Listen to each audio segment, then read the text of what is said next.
설교는 정기적으로 해야 됩니다. 우리가 마음을 다잡고 이 생의 삶 동안 이 구원론이 무엇보다 중요하기 때문에 한 번 구원은 영원한 구원이다. 이 잘못된 교리에 사로잡혀 있으면요, 구원론 설교 너무 시시해요. 너무 시시해요. 초신자만 들어야 되고 불신자만 들어야 되는 것이라고 생각하는데 한 번 구원은 영원한 구원이 아니거든요. 그렇기 때문에 정기적으로 구원론 설교를 들어야 되고 그것에 관심을 가져야 됩니다. 구원을 주시는 하나님의 능력, 복음입니다. 로마서 1장 16절입니다. 시작. 내가 복음을 부끄러워하지 아니하노니 이 복음은 모든 믿는 자에게 구원을 주시는 하나님의 능력이 됨이라. 먼저 유대인에게요, 그리고 헬라인에게로다. 아멘. 노르웨이 탐험가 난센이라는 사람은 인생에서 가장 중요한 일은 자기를 발견하는 것이다, 이렇게 말했습니다. 참 멋있는 말이죠. 그런데 성경적 관점으로 보면 이건 완전히 잘못된 말입니다. 틀린 말입니다. 다른 게 아니라 완전히 틀렸어요. 빗나갔습니다. 인생에서 사람에게 가장 중요한 일은 거듭나는 것입니다. 여러분, 우리 하나님의 백성들은요, 이런 그럴듯한 말, 세상적인데 멋있는 말, 이런 말에 속으면 안 돼요. 인생에서 가장 중요하고 시급한 일은 거듭나고 천국에 가는 것입니다.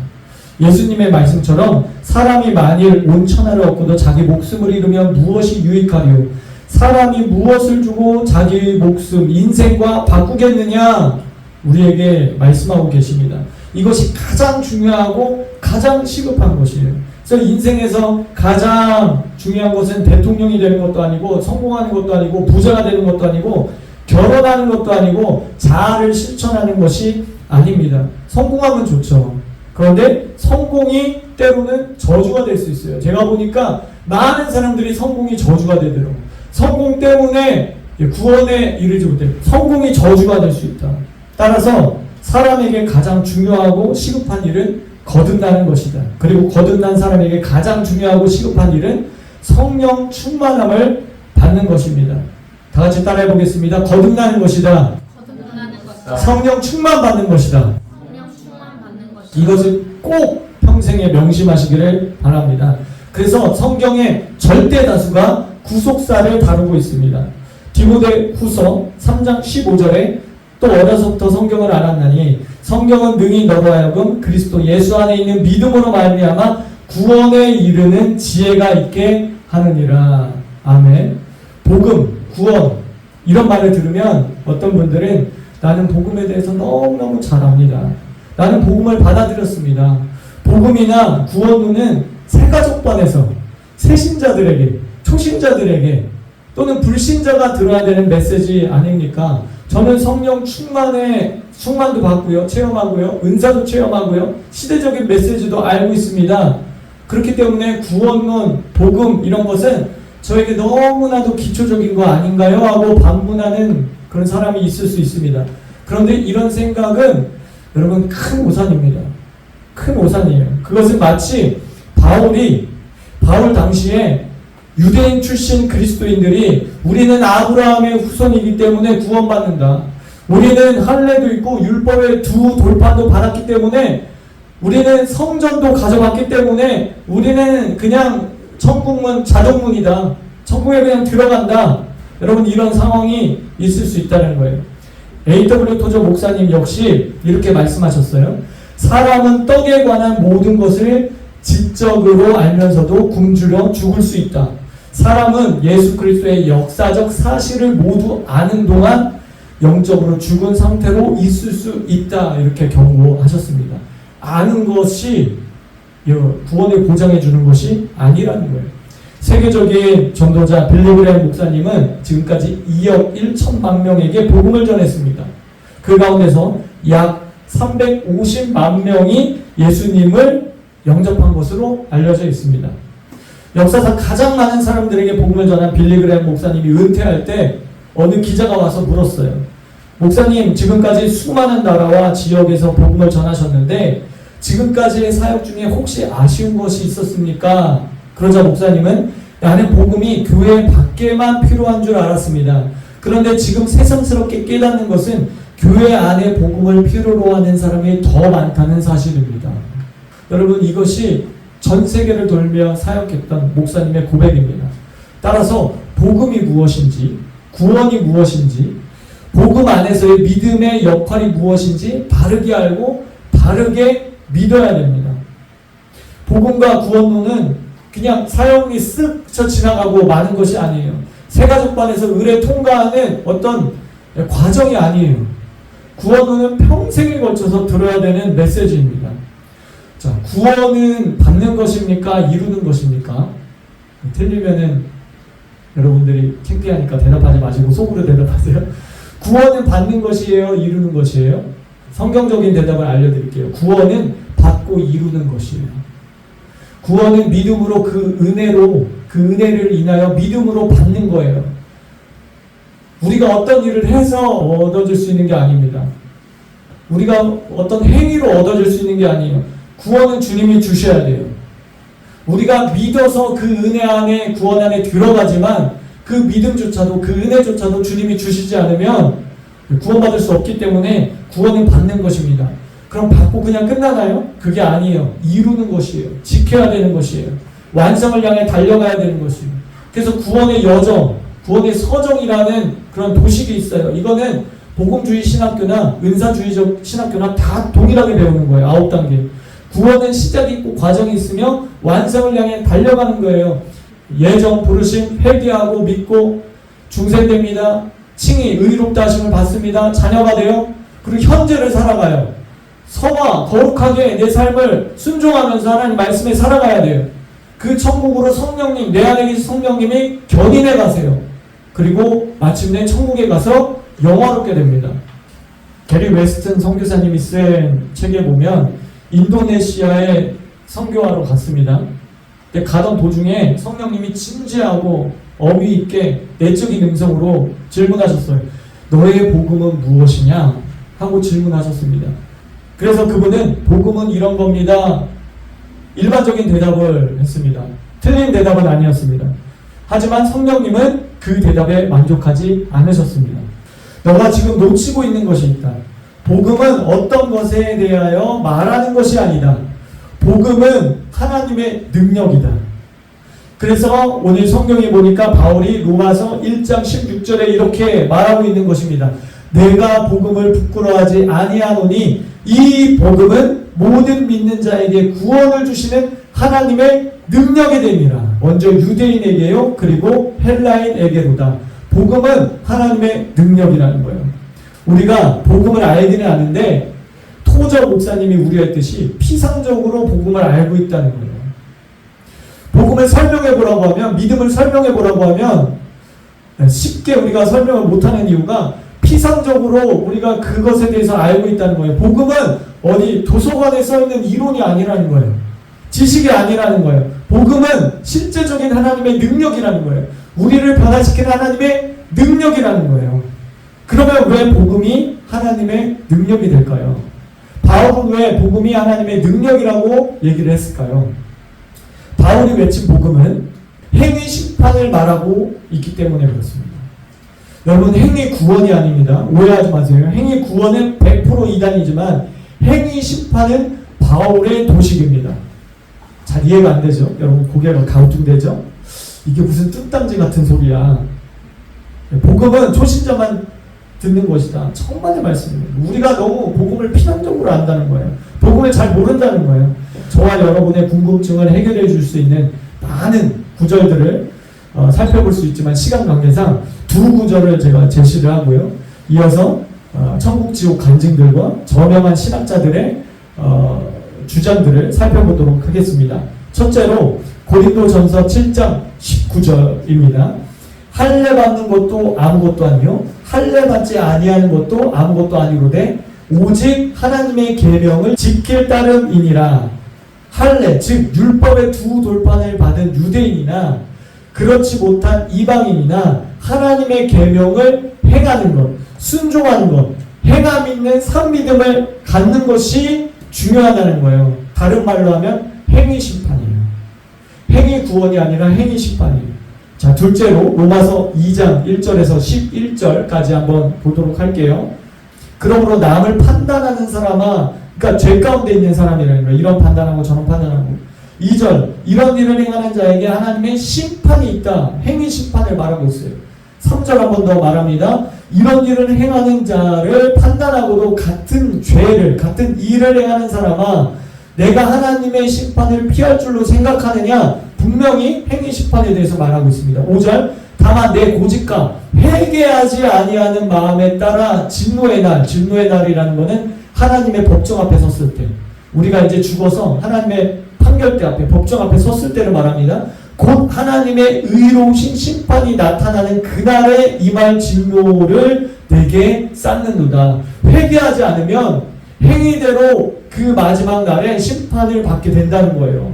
하나님의 진노가 너에게 임한다는 거예요. 자, 6절 재차 강조합니다. 하나님께서 각 사람에게 그 행한 대로 보응하시되, 그러면서 11절에 이는 하나님께서 외모로 사람을 취하지 아니하시니라.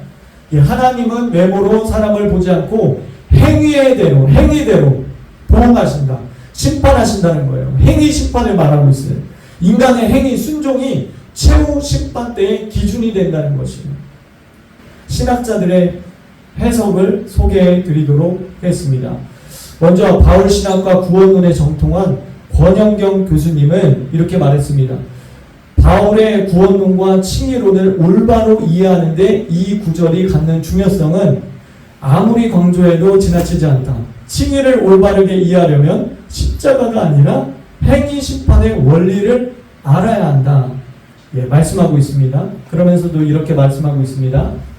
구원이 모든 믿는 자를 위한 것이라면 이 점에서 유대인과 이방인이 다를 수 없다는 것은 당연하다.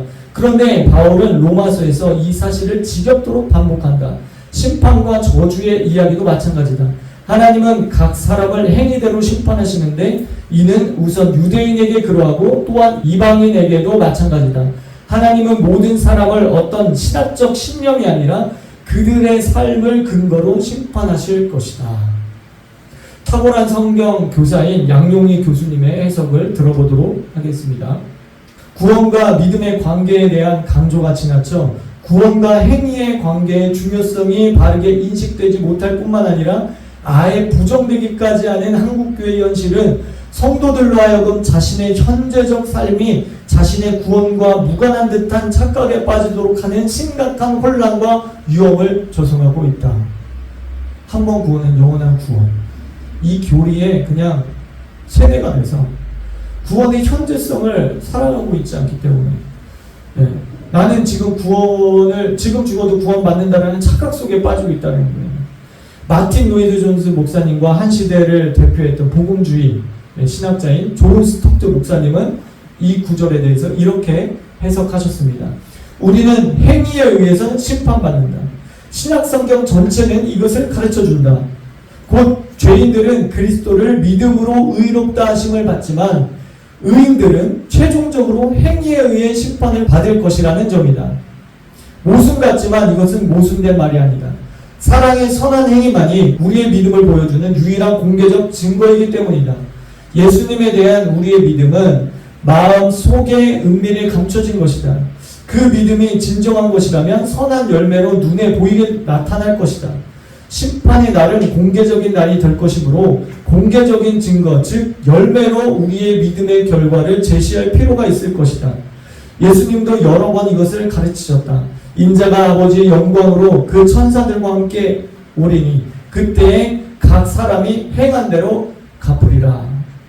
여러분들의 이해를 돕기 위해서 천국 간증을 소개해드리도록 하겠습니다. 알바 터들이 쓴 1시간의 죽음, 지옥과 천국에 가다라는 책에 보면 행위 심판이 얼마나 성경적인지를 잘 설명해주고 있습니다. 나는 지옥에서 영원히 사로잡혀 빠져나가지 못할 운명이었습니다. 나는 자신들이 절대로 지옥에 떨어질 것이라고 생각하지 못했던 수다한 사람들을 그곳에서 보았습니다. 그들은 선한 사람이었습니다. 그들 중에 몇몇은 우리가 과거에 다녔던 교회의 목사들과 집사들과 주일학교 교사들과 칭찬받는 사람들이었지만 지옥에 영원히 갇히게 되었습니다. 나는 그들이 어떻게 해서 지옥에 떨어졌는지를 물어보지 않았습니다. 왜냐하면 악한 영이 나를 데리고 가는 곳이 어디인지에 대해 매우 걱정하고 있었기 때문입니다. 나는 지옥에 있는 동안에 그곳의 사람들 앞에 지나가다가 몇 명을 만나게 되었습니다. 그들 중에는 당신과 나처럼 평범한 사람들이었으며 어떤 사람들은 한때 위대한 사람들이었으며 심지어 목회자들도 포함되어 있었습니다. 나는 몇몇 목회자들이 지옥에 있었던 것을 사람들이 이상하게 생각할 것이라는 점을 압니다. 나 역시도 내가 지옥에 있는 동안에 그들이 왜 그곳에 떨어지게 되었는지에 대해서 알고 싶었으며 그들은 나에게 몇 가지를 말해주었습니다. 한 목사의 이름은 제임스 월페였습니다. 내가 기억하기로 그는 적어도 100년 전에 영국에서 살았던 사람이었습니다. 제임스는 자신이 지었던 죄를 후회하면서 자신이 작은 여자아이들을 성추행했던 것을 후회한다고 하나님께 말씀드려달라고 나에게 부탁했습니다. 그는 또 한 시장에서 음식을 팔았던 사람들의 상품을 사치했던 것을 후회했습니다. 그는 날마다 성경을 읽었고 사람들이 기도해달라고 부탁할 때마다 기도해 주었습니다. 음식을 훔치는 행위를 멈출 수가 없었습니다. 그는 음식을 훔치는 것이 그 정도로 큰 문제였다는 것을 결코 생각하지 않았습니다. 그러나 이제 그는 자신의 생각이 잘못된 것이었다는 점을 알게 되었습니다. 나는 지옥에서 나에게 흥미를 주는 광경을 보았습니다. 나는 악한 영들이 어떤 사람을 괴롭히는 일을 서로 하겠다고 다투는 광경을 보았습니다. 악한 영들은 특히 이 땅에서 자신들을 일컬어 크리스천이라고 말하면서도 진정한 크리스천의 삶을 살지 않았던 사람들을 괴롭힐 때는 더욱더 경쟁하는 듯 했습니다. 나는 그런 사람들을 일컬어 가짜 크리스찬이라고 합니다. 왜냐하면 그들은 자신이 크리스찬들로 불리고자 요구했지만 그들의 삶은 그리스도께서 하나님과 동행하셨던 것과 같은 모습을 전혀 담지 않았기 때문입니다. 그들은 자신들을 만족하게 하는 것을 즐거워할 뿐이었습니다. 그것은 사탄이 크리스찬들로 하여금 믿도록 하는 가장 거짓말들 중에 하나입니다. 사탄은 재물을 탐하고 불륜을 저지르더라도 하나님께서 용서하실 것이니 아무 문제가 없다고 말합니다. 또한 사탄은 당신은 의복과 음식이 필요하기 때문에 의복과 음식을 훔쳐도 괜찮다고 말합니다. 사탄은 당신이 시험을 칠 때 당신이 공부를 열심히 했다는 것과 다른 사람들이 부정행위를 하기 때문에 당신도 부정행위를 해도 괜찮다고 말합니다. 여러분 이제 이해가 되세요? 이제 깨달아지세요? 예. 믿음과 행위, 순종을 어떻게든 분리시키고자 하는 이러한, 그래서 그 안에서 쓸데없는 안정감을 갖고자 하는 것이 타락한 인간의 본성이에요. 나는 한번 믿었으니까 안전해. 나는 어떤 죄를 지어도 어떻게 살아도 나는 천국 갈 거야. 그런 쓸데없는 안정감을 갖고 싶은 게 인간의 심리예요. 그리고 그렇게 만들어진 허상이 맹목적인 구원의 확신이에요. 구원의 확신만 가져라. 구원의 확신만 가져라. 그 구원의 확신만 가지면 천국 간다. 여전히 내 삶 가운데 죄투성이고 하나님의 말씀대로 순종하지 않으면서도 그런 오류에 빠질 수 있다는 거예요. 그래서 아까 그런 간증처럼 목사라 할지라도 지옥에 있는 거예요. 장로 권사라 할지라도 지옥에 있는 겁니다. 이것은 뒤틀린 복음이에요. 이것은 구원파식 복음이고 정통의 탈을 쓰고 교회 안에 들어온 사단의 거짓말입니다. 한번 입으로 시인하면 천국 간다. 앞뒤 문맥 다 쏙 빼고 성경 구절 똑 떼가지고 맹목적 구원의 확신을 갖게 하는 것은 정말 이것은 거짓말 중에 거짓말이고 지옥의 메시지입니다. 이것은 나는 복음을 잘 안다. 복음은 초신자들만을 위한 것이다. 이런 영적 자만에 빠지게 만드는 것입니다. 이런 함정에 빠져있는 신자들이 빌리그레아 목사님이 진단했듯이 교회 안에 굉장히 많다는 거예요. 교회 밖에 복음이 필요한 게 아니라 교회 안에도 복음이 필요한 사람들이 너무나 많다는 거예요. 여러분, 행위 구원은 가짜입니다. 이거는 100% 이단이라고 했어요. 그러나 행위 심판은 성경적이에요. 한 번 구원은 영원한 구원이 아니기 때문에 행위 심판은 이거는 성경적인 메시지예요. 그런데 거짓 교리에 사람들이 다 속았어요. 그래서 많은 신자들이 지옥에 가고 있는 거예요. 김폴 선교사님의 천국 간증을 여러분들에게 소개해드리겠습니다. 제가 카톡방에 그분의 영상을 올렸는데요. 보신 분들도 있고 바빠서 못 보신 분들도 있고, 그런데 제가 김폴 선교사님의 지옥 간증을 잠깐 소개해드리도록 하겠습니다. 지옥을 보여주실 때 제 옆에 계신 예수님이 정말 많이 우셨습니다. 여러분, 예수님이 우셨습니다. 성경에 예수님이 우시는 장면이 나오잖아요. 저도 막 울었습니다. 예수님이 왜 우시냐면요, 첫 번째, 예수님이 보여주신 이곳에서는 전부 다 교회 다니는 사람들이었습니다. 쉽게 말하면 교회는 다녔는데 종교인들이었습니다. 바다와 같이 넓은 그곳에 마치 바닷물같이 무언가 가득 차 있더라고요. 그것을 조금 더 자세히 보니까 유황불로 가득해서 못이 되어졌고 바다와 같이 보였습니다. 불의 온도가 너무 뜨거우니까 그 안에 시커멓게 보였습니다. 거기에 수많은 사람들이 그곳에 빠져나와 보려고 몸부림치고 발버둥치고 소리를 지르면서 빠져나오려고 했습니다. 그런데 한 사람도 나올 수가 없었습니다. 거기서 주님께서 한 남자를 보여주시면서 제게 이렇게 말씀하셨습니다. 사랑하는 종아, 저 사람은 목회자였다. 참 제가 이런 간증을 할 때는 조심스럽기도 하고 저도 상당한 부담이 됩니다. 사실 오늘도 기도하면서 이 내용을 뺄까라고 생각했었는데 성령께서 내 마음에 그렇게 안 했으면 좋겠다라는 감동을 주셔서 제가 빼지 않고 간증을 하겠습니다. 예수님이 그 사람에 대해서 설명을 해주셨습니다. 이 사람은 모태신앙이었다. 그 부모의 기도에 의해서 목회자가 되었다. 그리고 공부도 많이 하고 목회 준비도 잘했었다. 사역 초창기에는 목회를 아주 열정적으로 잘했다. 그런데 교회가 부흥되고 시간이 흐르면서 사울 왕과 같이 교만의 영이 들어가서 자신의 이름을 내세우는 일에만 몰두하게 되었다. 그는 목회를 마치 세상에 사업하듯이 수단과 방법이 동원되었다. 죄와 욕심이 조금씩 그의 믿음을 갉아먹고 후에는 자기 자신도 모르게 하나님의 교회를 자기 왕국으로 만들었다. 그때마다 주님이 계속해서 양심과 환경을 통해서 주변의 여러 사람들을 통해서 깨닫게 하시고 회개할 기회를 주었지만 회개를 놓치고 말았다. 그는 미혹의 영의 늪에 빠져 선을 넘고 마침내 하나님의 자리에까지 오르게 되었다. 주님은 이 사람에 대해서 이렇게 설명해 주셨습니다. 이 사람이 주님을 향해서 주님 잘못했습니다. 살려주십시오. 한 번만 기회를 주십시오. 제발 이곳에서 건져주십시오. 라며 불못 속에서 애원을 했습니다. 그러면서 내가 속았어. 내가 명예에 속고 내가 권세에 속고 내가 돈에 속고 내가 교만에 속았어. 고통 속에서 고함을 치면서 서글프게 울고 짖었습니다. 여러분, 직분이 구원을 보장해 주는 것이 아닙니다. 교회 사이즈가 구원을 보장해 주는 것도 아닙니다. 주님이 또 다른 한 남자를 보여주셨습니다. 이 남자 역시 잘못했어요. 제발 나 좀 이 지옥에서 끄집어 내주세요. 고래고래 소리를 질렀습니다. 그런데 지옥은요, 잘못했다고 용서해달라고 소리를 지르다가도요, 하나님께 막 항의를 하고 항변도 하고 대들기도 하고 하나님께 손가락질도 하면서 하나님을 저주합니다. 그러면 그 옆에 있는 귀신들이 잘한다 하나님을 더 저주해라 하면서 응원하는 것 같아요. 그러면 그 사람이 인생에 있을 때 죄가 영상처럼 펼쳐집니다. 그 장면을 보면요, 법정 앞에선 죄수같이 다 꼬리를 다시 내리게 되어 있어요. 그러면 자기 불에 꺾여가지고 또 잘못했다고 그래요. 이 사람을 보고 주님이 설명을 해주셨습니다. 사랑하는 종아, 이 사람은 교회의 재정을 맡은 장로였다. 자기 재산에 대해서는 아끼면서 교회 돈을 쓸 때는 자기 돈을 쓰듯이 인심 쓰듯이 썼다. 그럴 때마다 교인들이 상처를 받고 시험에 들게 했다.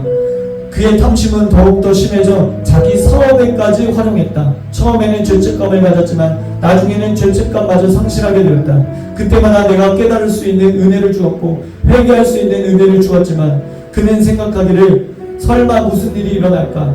이번만 하고 다음부터는 하지 말아야지 하며 계속해서 죄를 지었다. 이 사람들에게 한 번 구원은 영원한 구원이기 때문에 어떤 죄를 지어도 한 번 믿었기 때문에 회개를 안 하죠. 회개에 대해서 그렇게 중요하게 생각하지 않습니다. 목사님들이 강단에서 회개하십시오 하면 왜 저렇게 부담스러운 얘기를 할까? 조금 고상하고 조금 우리 일주일 동안 세상에서 마음이 힘든데 좀 위로해주는 그런 메시지하면 얼마나 좋은가. 그런 메시지만 찾게 되고 또 목사님들은 또 성도 눈치 보느라고 또 그런 메시지만 하게 되고 제 가운데 편안해합니다.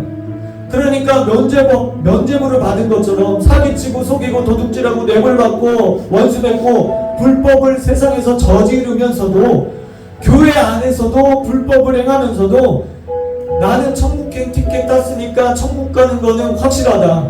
천국 가서 조금 상급 덜 받으면 어떠냐?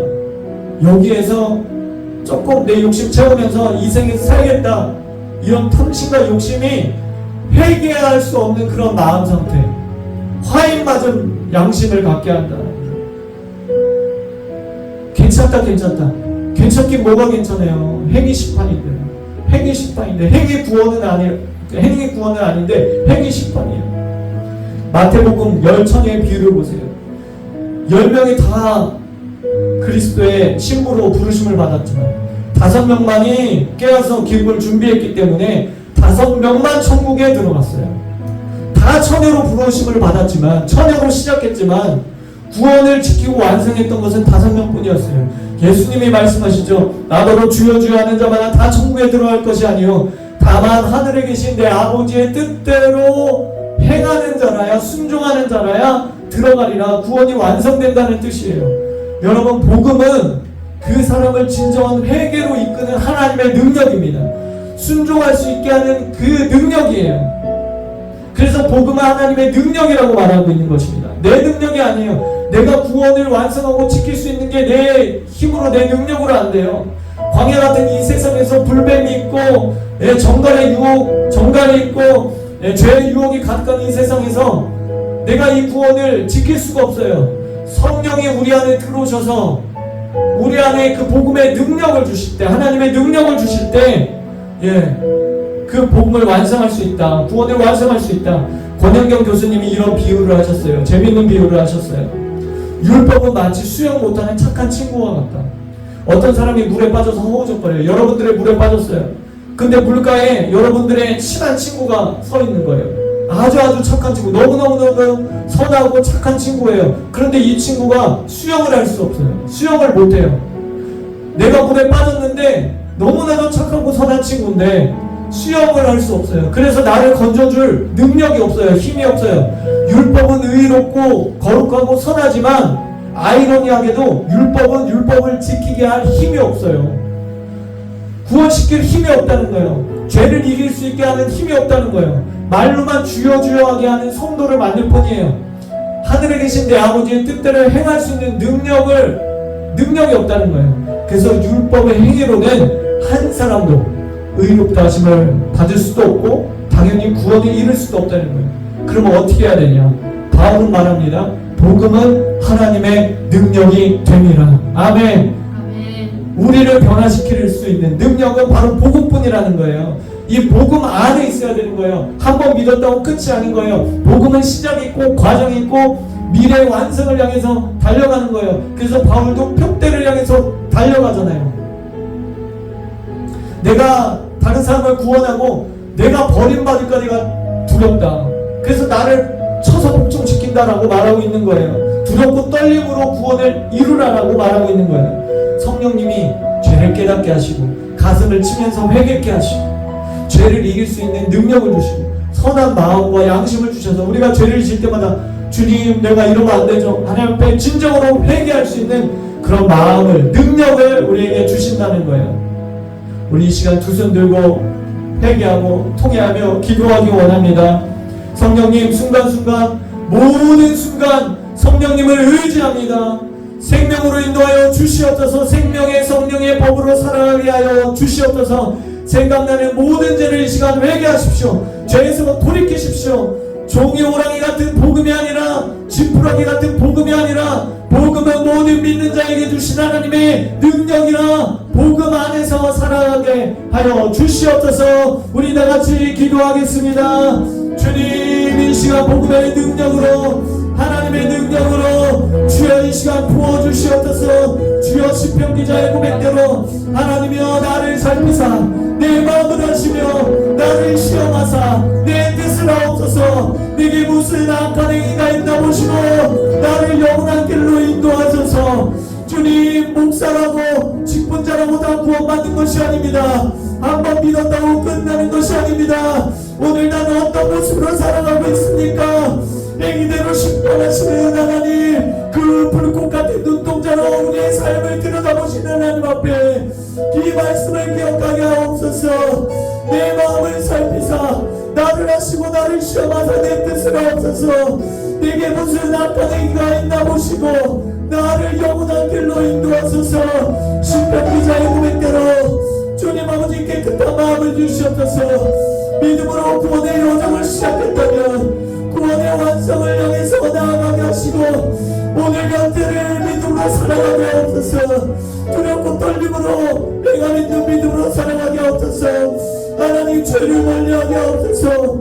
단순히 죄를 짓는 것이 아니라 죄 가운데 살아가고 있는 모든 죄들을 하나님 앞에 그 삶에서 떠나가게 하여 주시옵소서. 회개케 하여 주시옵소서. 과거에만 믿음이 필요한 것이 아니라 오늘 현재에도 믿음이 필요하고 미래에도 동일한 믿음이 필요합니다. 이것을 깨닫게 하여 주옵소서.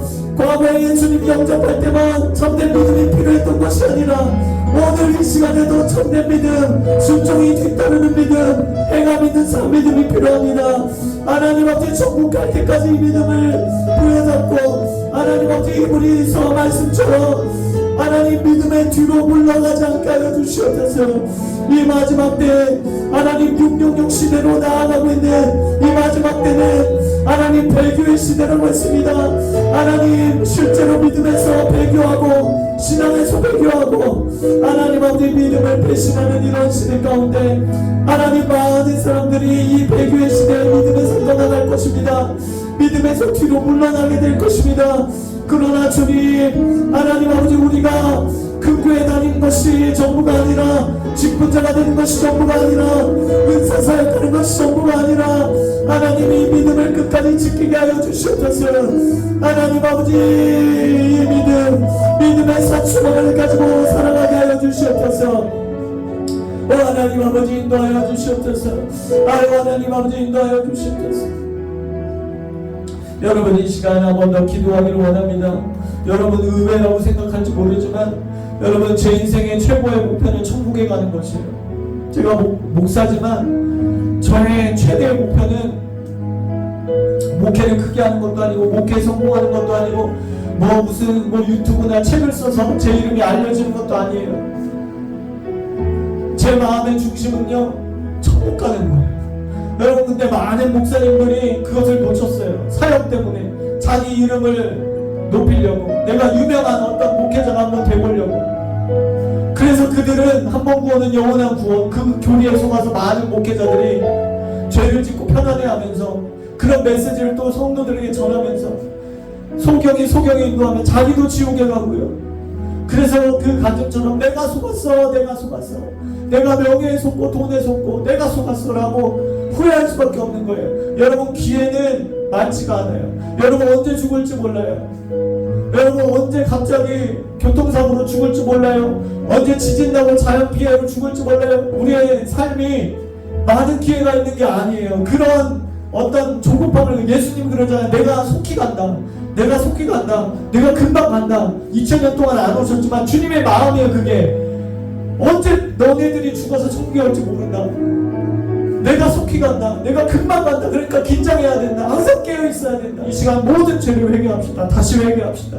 모든 죄를 회개하세요. 그 죄에서 돌이키세요. 죄를 죽이지 않으면 그 죄가 나를 죽여요. 죄를 죽이지 않으면 죄가 나를 죽입니다. 모태신앙 몇 년 믿었다. 그거 다 소용없어요. 여러분 그것 때문에 속으면 안 돼요. 오히려 그것이 나를 속일 수 있어요. 내가 이렇게 봉사하고 하나님 이렇게 간증하고 이런 체험도 하고 하나님의 음성도 듣고 이런 은사도 있고 그게 천국 가게 해주시는 게 아니에요. 오직 회개, 하나님의 복음의 능력. 여러분 그래서 날마다 회개하세요. 죄를 가볍게 여기지 말고 날마다 작은 죄만 회개해서 이 시간 다시 회개합시다. 하나님 내 마음을 치고 회개합니다. 하나님 새롭게 하여 주옵소서.